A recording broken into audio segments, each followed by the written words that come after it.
Hello viewers, আমার নতুন একটা ভিডিওতে সবাইকে স্বাগত। আজ আমি বানাবো গুড়ের মিষ্টান্ন। তো চলুন দেখে আসি কি কি উপকরণ দিয়ে আমি মিষ্টান্নটা বানাই। আমি বানাবো গুড়ের মিষ্টান্ন, সেহেতু আমার প্রথমেই লাগবে গুড়। এই যে আমি পর্যাপ্ত পরিমাণে গুড় নিয়ে নিয়েছি। তারপরে নিয়েছি দুধ, এটা ফুল ক্রিমযুক্ত দুধ। তারপরে নিয়েছি চিনি গুঁড়া চাল, নিয়েছি এখানে কিশমিশ এবং তেজপাতা। কিশমিশ এবং তেজপাতা দুটোই আমি আগে থেকে ধুয়ে নিয়েছি। তারপরে লাগছে আমার কাজু বাদাম, আর এখানে নিয়েছি 4টা এলাচ। এগুলো দিয়েই আমি মিষ্টান্ন বানাবো। চলুন এখন রান্নার কাছে যাওয়া যাক। যেহেতু এই দুধটা ফুল ক্রিমযুক্ত এবং একটু ঘন দুধ, তাই বেশি জাল না করে একটু গরম হওয়ার পরই এর মধ্যে একে একে সব উপাদানগুলো দিয়ে দিব।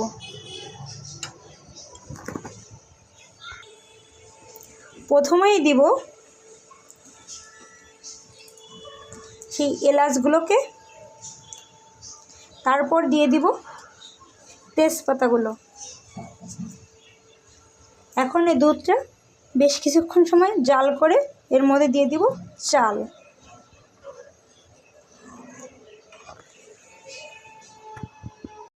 দেখুন দুধটা তো বলক উঠে গেছে। এখন এ পর্যায়ে আমি চুলার আঁচটা লো টু মিডিয়ামে রেখে দেব।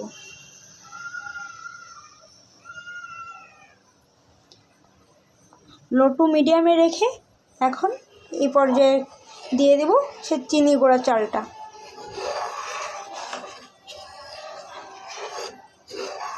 একটু নেড়ে দিই, তা নাহলে নিচ থেকে লেগে যেতে পারে।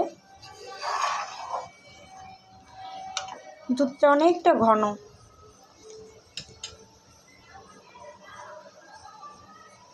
চালগুলা দিয়ে দিচ্ছি।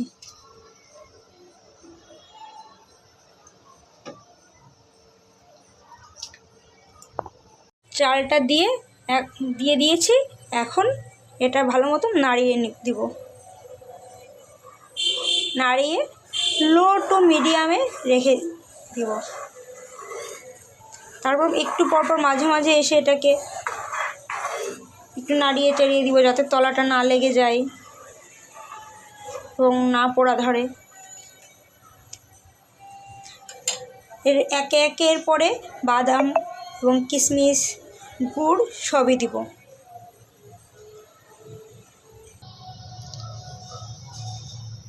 এ পর্যায়ে দিয়ে দিব কিঞ্চিত লবণ। দেখুন কিঞ্চিত পরিমাণ লবণ নিয়েছি। আপনারা সবাই জানেন দুধে একটু লবণ না দিলে দুধের জিনিসটা ততটা স্বাদ আসে না। যতটা মিষ্টির প্রয়োজন ততটা লবণেরও প্রয়োজন আছে। স্বাদটা ব্যালেন্স করার জন্য একটু লবণ দিতে হবে। বেশ কিছু সময় পার হয়ে গেছে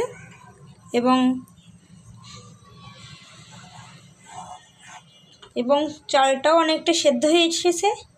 এ পর্যায়ে দিয়ে দেব এর মধ্যে গুড়। এর ভিতর গুড় অ্যাড করতেছি।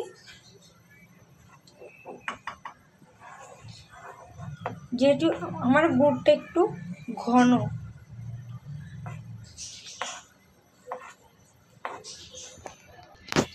আগেও বেশ খানিকটা গুড় অ্যাড করেছি, এখন আবারও এত খানিকটা গুড় অ্যাড করে নেব।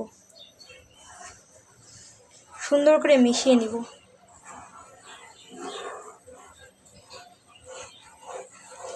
এবছর শীতের গুড়, খাঁটি গুড় ছিল তো, এই জন্য দুধটা কাটেনি। দেখুন কত সুন্দর একটা আসছে। পরে যদি আরও লাগে তখন আরও একটু গুড় মিশিয়ে নেব।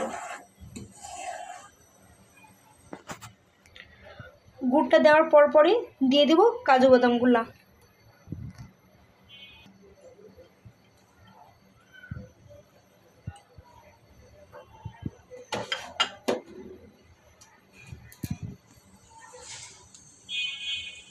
দিয়ে আবারও একটু মিশিয়ে নিব।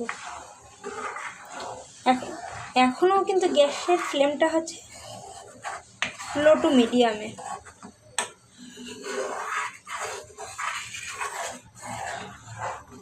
অনেক অল্প অল্প আঁচে হচ্ছে তো, এটা স্বাদটা অন্যরকমই হবে।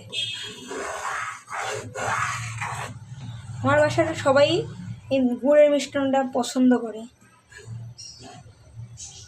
প্রায় বানানো হয় গুড়ের মিষ্টান্নটা। এ পর্যায়ে দিব কিশমিশ। দেখুন মিষ্টান্নর কালারটা কত সুন্দর এসেছে।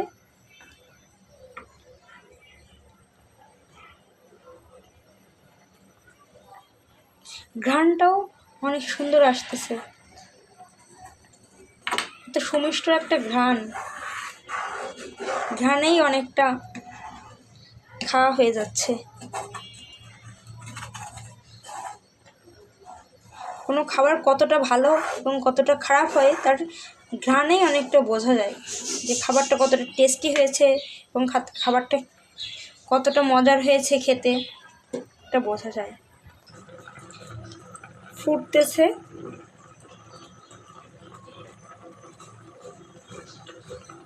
আর একটু পরে এটাকে নামিয়ে দিব।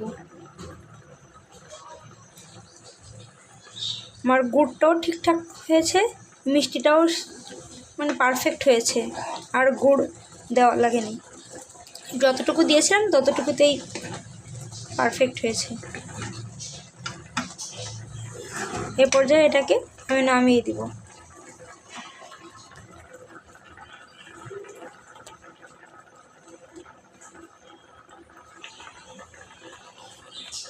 ঠান্ডা হলে এ পর্যায়ে আর একটু বসে যাবে, তখন এতটা পাতলা থাকবে না, তখন আরও একটু ঘনত্ব চলে আসবে। তো আমি নামানোর পরে আবারও দেখাচ্ছি কেমন ফাইনাল লুকটা কেমন হলো আমার পায়েসটা। এটা হলো আমার রান্না করা সেই মিষ্টান্নটার ফাইনাল লুক। দেখুন অনেকটাই বসে গেছে, আর ওটা বসে যাবে, আর একটু ঠান্ডা হোক আর একটু বসে যাবে। এখন আমি এটাকে টেস্ট করিয়ে দেখি কেমন হয়েছে খেতে। আমার ভিডিওটা যদি সবার ভালো লেগে থাকে তাহলে লাইক, কমেন্ট এবং সাবস্ক্রাইব করে আমার সঙ্গে থাকবেন। আর এতক্ষণ ধরে আমার ভিডিওটা দেখার জন্য সবাইকে ধন্যবাদ। আবারও দেখা হবে নতুন একটা ভিডিওতে, সঙ্গে থাকবেন।